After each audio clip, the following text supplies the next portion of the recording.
Perkenalkan, nama saya Muhammad Fazir Nizar Adiguna. Saya berasal dari Prodi Manajemen. Di sini saya akan memberikan pemaparan singkat tentang pendidikan anti korupsi, gimana cara melawannya, korupsi secara bahasa, dan gimana cara kita menyikapinya sebagai kaum intelektual dalam menghadapi korupsi itu sendiri.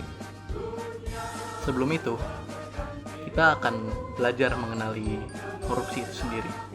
Korupsi berasal dari dua kata dalam bahasa Yunani, yaitu corrumpere atau corruptio, yang berarti merusak, membusuk, atau membuat suatu zat menjadi tidak murni lagi.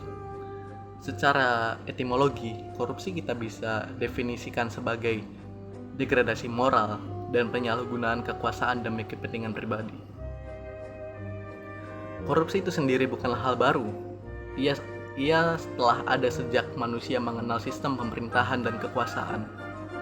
Sebagai contoh besarnya, ada tokoh bernama Gaius Verres. Dia adalah seorang pejabat publik Romawi pada saat itu. Ia dituduh melakukan penyitaan aset-aset publik. Ia mendapat suap yang sangat besar dari para pedagang dan kaum priai serta kaum pemilik modal pada saat itu. Ia juga melakukan pemerasan kepada rakyat-rakyat tertindas dan rakyat-rakyat kecil pada saat itu. Tuduhan kepada Gaius Verres ini dilayangkan oleh seorang politikus Yunani pada saat itu bernama Cicero. Ia menjadi simbol tokoh terkorup pada saat itu. Lalu, faktor apakah yang membuat korupsi ini semakin merajalela dan menjadi subur? Akar dari korupsi itu sendiri adalah ketimpangan kelas.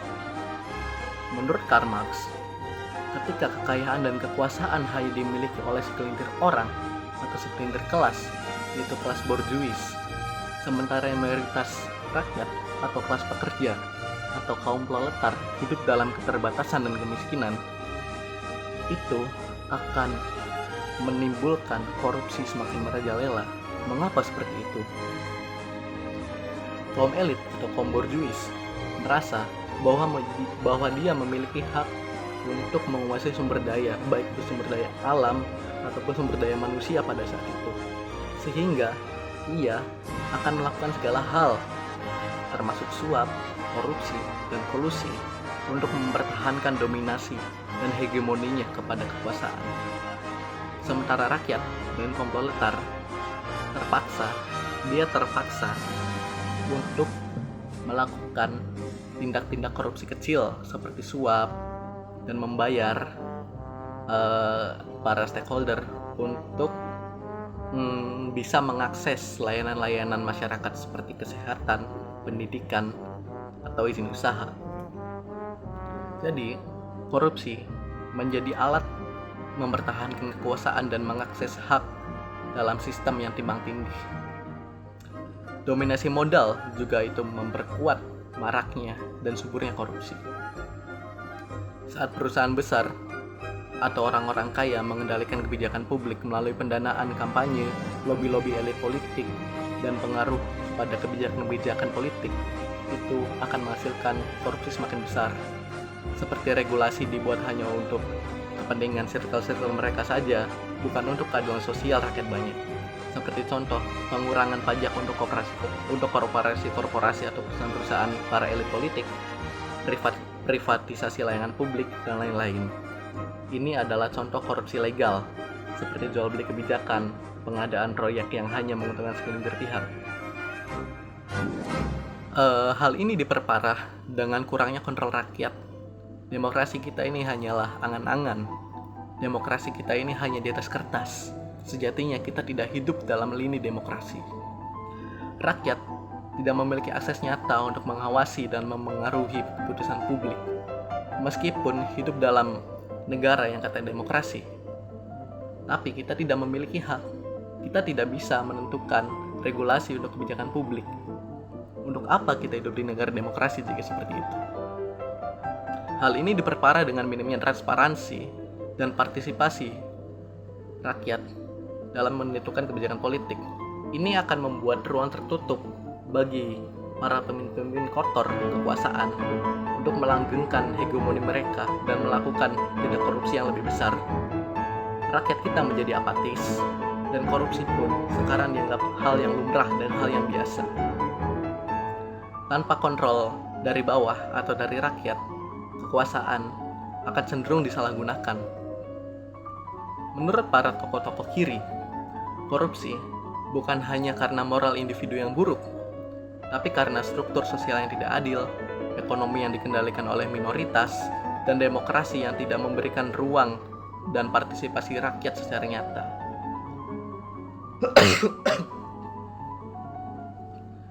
Untuk menghapus korupsi, menurut mereka, bukan hanya perlu hukum yang tegas, tapi perlu perubahan sistematis, seperti redistribusi kekayaan dan kekuasaan secara adil dan menyeluruh, bukan hanya untuk milik segelintir orang saja. Lalu bagaimana cara kita melawan korupsi? Kita bisa melawan mereka melalui memberikan kesadaran kelas dan perubahan struktur sosial. Kita bisa memberikan penyadaran kelas kepada rakyat, yaitu seperti mengadvokasi tentang redistribusi kekayaan melalui kebijakan perpajakan yang progresif dan program sosial yang mengurangi jurang antara yang miskin dan yang kaya. Kita bisa menciptakan solidaritas kelas pekerja yang akan menuntut kontrol lebih besar atas sumber daya dan kepentingan politik.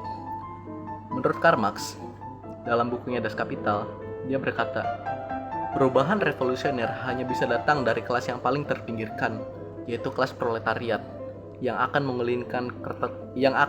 menggulingkan kelas borjuis yang memegang kekuasaan. Jadi perubahan sosial hanya bisa tercapai melalui kelas pekerja atau kelas yang terpinggirkan itu sendiri. Selain itu, kita juga dapat mengurangi dominasi modal atau oligarki dalam kontestasi politik. Noam Chomsky berkata, korupsi tidak akan hilang selama kita terus membiarkan modal mengendalikan sistem politik. Menurut Noam Chomsky, dia menekankan bahwa modal atau uang yang mengendalikan politik adalah akar masalah dalam demokrasi yang terdistorsi atau demokrasi yang kabur. Jika korporasi dan kapitalis mengendalikan kebijakan, maka korupsi akan terus ada sebagai bagian dari sistem yang melayani kepentingan mereka. Untuk melawan dominasi modal, kita bisa melakukan berbagai cara, seperti contohnya mengurangi pengaruh uang dalam politik dengan membatasi lobby korporasi dan pendanaan kampanye yang berasal dari perusahaan besar. Kita juga bisa menerapkan aturan transparansi yang lebih ketat untuk pembiayaan politik dan kampanye. Kita bisa memperkuat regulasi yang membatasi monopoli dan mendorong persaingan yang sehat antara tiap individu yang akan mencalonkan calon-calonnya. Kita juga dapat memperkuat partisipasi rakyat dalam lini demokrasi. Jika kita mengutip dari Slavoj Žižek, demokrasi sejati bukan hanya pada pemilihan umum, tetapi pada kontrol aktif rakyat terhadap negara mereka. Slavoj Žižek berargumen bahwa korupsi terjadi dalam sistem yang tidak mengizinkan kontrol publik. Tanpa partisipasi rakyat, korupsi menjadi normal dalam politik dan ekonomi. Kita bisa melawan mereka dengan meningkatkan partisipasi rakyat dalam pengambilan keputusan politik melalui sistem demokrasi langsung, seperti contohnya referendum, inisiatif rakyat, dan lain-lain. Kita juga dapat mendorong transparansi dalam proses legislatif dan eksekutif. Kita bisa memastikan adanya pengawasan dari masyarakat terhadap kebijakan pemerintah. Kita bisa menguatkan lembaga anti korupsi yang independen dan memiliki akses penuh untuk memeriksa aktivitas pejabat publik mereka. Kita juga bisa melakukan penyadaran kelas melalui pendidikan politik yang menanamkan pemahaman tentang hak-hak politik rakyat dan kewajiban pejabat publik itu sendiri. Selain itu, ada alternatif lain. Kita bisa membuat sistem alternatif seperti ekonomi kerakyatan. Kita mengutip dari Slavoj Žižek lagi. Menurut Slavoj Žižek, kita perlu memikirkan ulang sistem ekonomi kita. Bukan hanya melawan korupsi, tapi menciptakan ekonomi yang benar-benar melayani rakyat dan menghamba kepada rakyat. Menurut beliau, korupsi tidak bisa sepenuhnya diberantas hanya dengan reformasi kecil dalam sistem kapitalistik.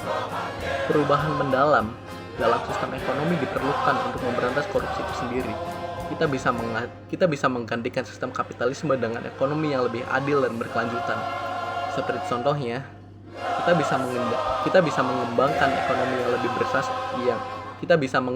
ekonomi yang lebih berbasis pada keadilan sosial, seperti ekonomi kerakyatan, kooperasi, dan model bisnis sosial yang tidak berorientasi pada keuntungan atau profitable semata.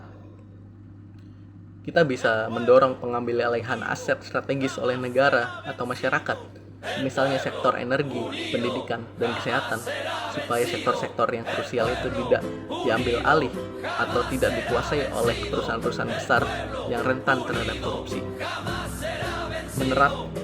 Jika kita menerapkan sistem ekonomi berbasis kebutuhan seperti tadi, di mana distribusi sumber daya dan kekayaan dilakukan berdasarkan pada kesejahteraan masyarakat, bukan akumulasi modal, insya Allah kita sedikit-sedikit bisa mengurangi angka korupsi itu sendiri.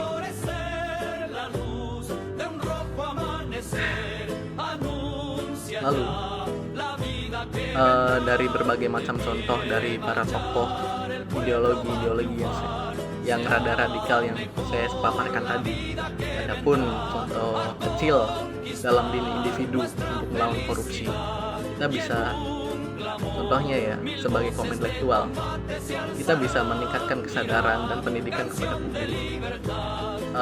Kita bisa menyebarkan pengetahuan tentang korupsi kepada masyarakat melalui artikel, buku, seminar, atau kuliah umum kepada masyarakat luas, khususnya untuk kaum mahasiswa, agent of change, atau segala apapun kata gantinya. Mengkritik dan menganalisis kebijakan publik yang berpotensi menimbulkan korupsi, baik melalui media sosial atau platform akademik, ataupun turun langsung untuk menghantam kebijakan-kebijakan publik yang rentan disusupi korupsi, itu wajib bagi kaum akademik dan kaum intelektual seperti kita khususnya. Mengapa ini penting?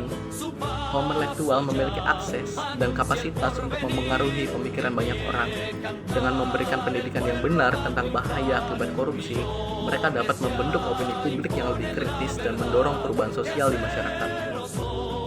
Kalau kita mengutip pernyataan dari Noam Chomsky, dia berkata, pendidikan seharusnya bukan hanya untuk mendapatkan pekerjaan, tetapi untuk membuat individu berpikir kritis tentang sistem yang ada dan mendorong perubahan sosial. Selain meningkatkan kesadaran dan pendidikan anti korupsi pada publik, kita sebagai kaum intelektual juga bisa melakukan penelitian dan kajian kritis. Kalau kita mengutip Antonio Gramsci, fungsi kaum intelektual adalah untuk membantu masyarakat melihat dunia secara kritis, bukan menerima keadaan yang begitu-begitu saja. Ini adalah kewajiban kita sebagai kaum intelektual, khususnya sebagai mahasiswa. Kita bisa melakukan penelitian dan mengkritisi sistem ekonomi, politik, dan sosial yang memungkinkan terjadinya korupsi, serta mencari solusi struktural untuk mengatasinya. Kita bisa menggunakan data dan bukti ilmiah untuk memaparkan hubungan antara ketimpangan sosial, dominasi kekuasaan, dan korupsi. Kita bisa mendorong kajian tentang alternatif sistem sosial ekonomi yang dapat mengurangi peluang terjadinya korupsi, dan lain-lain. Kaum intelektual, terutama akademisi, memiliki kemampuan untuk menghasilkan teori dan bukti yang bisa memperjelas akar penyebab korupsi. Dengan penelitian yang mendalam, mereka bisa memberikan dasar yang kuat bagi kebijakan anti korupsi. Ini langkah terakhir dan yang paling penting. Kita, kaum intelektual, diwajibkan untuk menyuarakan keadilan sosial dan perubahan sistematis. Kita mengutip dari Slavoj Zizek, kita harus berjuang untuk sistem yang memungkinkan perubahan sosial, bukan hanya memperbaiki sistem yang sudah rusak. Dalam artian, solusi anti korupsi membutuhkan perubahan mendalam dalam sistem sosial dan ekonomi. Kita harus mendukung dan memperjuangkan kebijakan publik yang mengutamakan keadilan sosial, kesejahteraan rakyat, dan penghapusan ketimpangan sosial yang menjadi salah satu penyebab utama korupsi. Kita juga bisa berpartisipasi dalam gerakan sosial atau membangun jaringan untuk mendorong reformasi dalam sistem politik dan ekonomi yang lebih adil. Kita juga bisa mengadvokasi transparansi dan akuntabilitas dalam pemerintahan dan perusahaan, atau dalam artian contoh singkatnya, kita harus memperjuangkan disahkannya undang-undang perampasan aset. Kita juga bisa melakukan reformasi hukum dan pemerintahan. Kalau kita mengutip John Locke, seorang sastrawan asal Amerika, beliau berkata, kekuasaan yang tidak terbatas akan selalu disalahgunakan. Demokrasi yang sehat membutuhkan kontrol dan akuntabilitas. Mendorong pembaruan sistem hukum untuk memastikan bahwa hukum diterapkan secara adil dan tidak dimanipulasi oleh kekuasaan tertentu, mempromosikan peran lembaga-lembaga anti korupsi yang independen dan kuat, serta mendukung kebijakan yang meningkatkan pengawasan terhadap sektor publik dan swasta, juga mengadvokasi pembentukan sistem pemerintahan yang lebih transparan dan bertanggung jawab, termasuk penguatan sistem akuntabilitas, adalah contoh kecil dari reformasi hukum dan pemerintahan secara singkat. Ya, kurang lebihnya dari saya seperti itu. Mohon maaf jika ada salah kata. Wassalamualaikum warahmatullahi wabarakatuh. Ciao.